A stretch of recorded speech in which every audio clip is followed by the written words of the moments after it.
friend, to the 127th episode of Living Without Fear. I'm Esther Buerki, your host from Switzerland, and I'm so grateful that you're here with me today, listening with an open heart.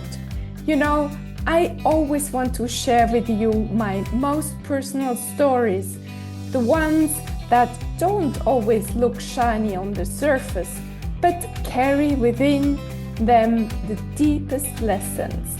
Because I truly believe that when we open up about our own struggles, we give others permission to be real too.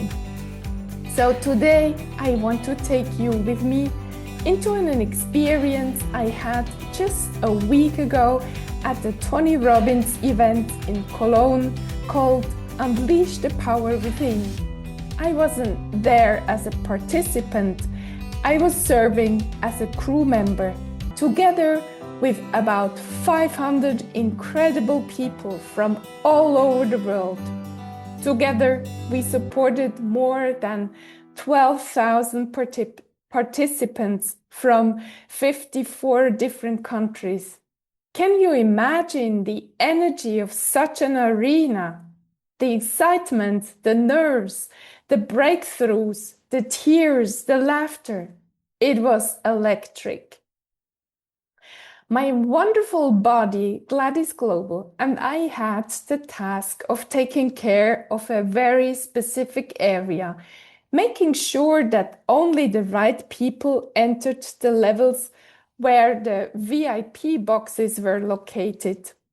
It might sound simple, but in a crowd of thousands with people moving everywhere, it required focus, presence, and a lot of heart. And then something happened that at first seemed small, just a little unpleasant interaction, but it turned into a huge mirror for me. It shook me, it hurt me, and ultimately it freed me. On the very first day, there was a lady from the catering company who worked in our area, taking care of coffee and refreshments for the VIP guests. Right away, she came to us and told us in a rather unfriendly tone that we needed to be more attentive. She said too many people were slipping through from other levels, sneaking into the VIP space to ask her for a quick coffee instead of queuing downstairs. Her words were sharp, her tone dismissive, and though I felt the sting, I brushed it aside and thought, okay, maybe she's stressed, maybe she just wants to do her job well. The next day, however, things escalated. Gladys and I were talking to a participant, a woman who was almost in tears. She wasn't feeling well. She was overwhelmed, and we wanted to support her. At that moment, someone walked past us who wasn't supposed to be on that level. I noticed it, of course, but I made a choice. I didn't want to interrupt my conversation with this vulnerable participant just to play the police. My heart told me, stay present with her, serve her in this moment. But shortly after, the catering lady stormed up to us. In German, she scolded me harshly, saying we weren't doing our job. She couldn't understand why we would waste time with one participant instead of guarding the door. Her words cut like a knife, and then she added, almost like a threat, I will report this to my boss. A few minutes later, she returned, with her boss at her side. And her boss, instead of listening, also scolded me. She told me that she too would report me to my boss, accusing me of not doing my job well. In that moment, my whole body went into shock. I could feel tears welling up, but I tried to hold them back. Their words, their tone, their judgment, it all hit me in a place much deeper than that moment. It's triggered an old story, a painful story. You see, in the past, in several companies I worked for, I was told more than once by bosses that I wasn't doing a good job, even though I had tried so hard, tried to please, tried to do everything right. They still found me lacking. Again and again, I was made to feel that I wasn't enough, that my efforts didn't matter, and eventually I was asked to leave. So when these women stood there in front of me, criticizing me, telling me I wasn't good at my job, it was as if time folded back on itself. Suddenly, I wasn't the strong, grown woman serving at Tony Robbins' event anymore. I was that younger version of me again, desperate for approval, fighting back tears, crushed under the belief that I wasn't worthy. I went back to the crew room, and by then the tears were streaming down my face. I felt misunderstood.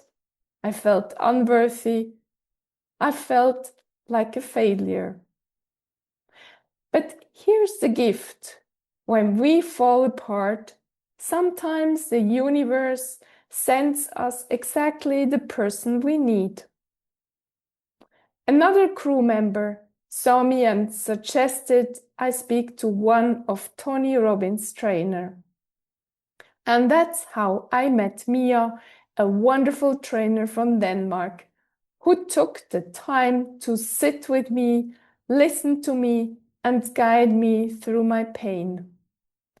With so much compassion, she reminded me of something I had forgotten, that no one else gets to determine my worth, that my value doesn't depend on whether someone sees me or criticizes me, that I'm worthy just by being. She helped me feel safe again in my body. She taught me that no one can enter my inner space unless I give them permission. And she helped me anchor the truth that my worth comes from within, not from pleasing others, not from the approval of bosses or colleagues, and certainly not from strangers speaking out of their own stress.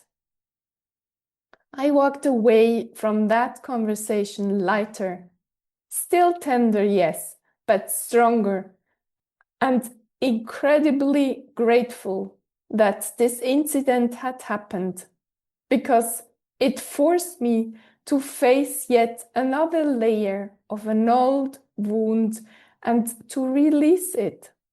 So, what can you learn from my story? Maybe you too are a people pleaser.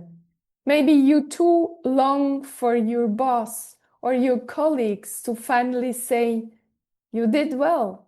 We see you. We value you." Maybe you're caught in that exhausting cycle of giving everything and still feeling like it's never enough. If that's you, I want you to pause and ask yourself, am I doing a good job right now? Am I giving my best? And if your answer is yes, then listen carefully. It's not you, it's the environment. If the people around you cannot see your effort, your heart, your dedication, then maybe They don't deserve you. You are not the problem. You don't need to shrink yourself to fit their blindness. Here's something practical you can try. Next time you feel threatened, next time a superior enters your space and makes you feel small, take a deep breath. Squeeze your fingers gently together and whisper inside yourself, I am enough. I'm worthy. No one can take this away from me. It might sound simple, but this little gesture can anchor you back in your power. I wasn't able to do this back then. Every time someone told me I wasn't good enough, I fell back into my old story. All the therapy sessions, I couldn't hold it when the trigger came. But now I know.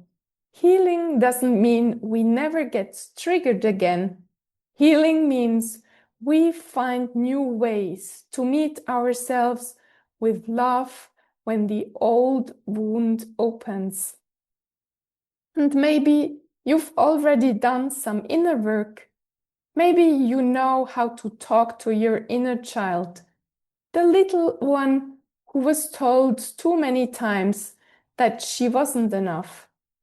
Maybe you've learned to hold her, to soothe her, to whisper, I see you, you are safe, you're loved. If you can do that, then you are already so far on your journey. And if you're not there yet, don't despair. You can learn, you can grow, and I would be honored to walk that path with you. So, my dear listener, remember this. Your worth is not up for debate. It's not dependent on someone's recognition or someone's approval or someone's inability to see your light. You are worthy, you are enough, and no one, no boss, no colleague, no stranger can take that away from you. If you feel called to work on this with me, please reach out. I would love to help you break through those old patterns and step into your power with ease and love. Thank you for letting me share this very personal story with you. It means so much to me to know that my voice reaches your heart. Until next week, keep living without fear.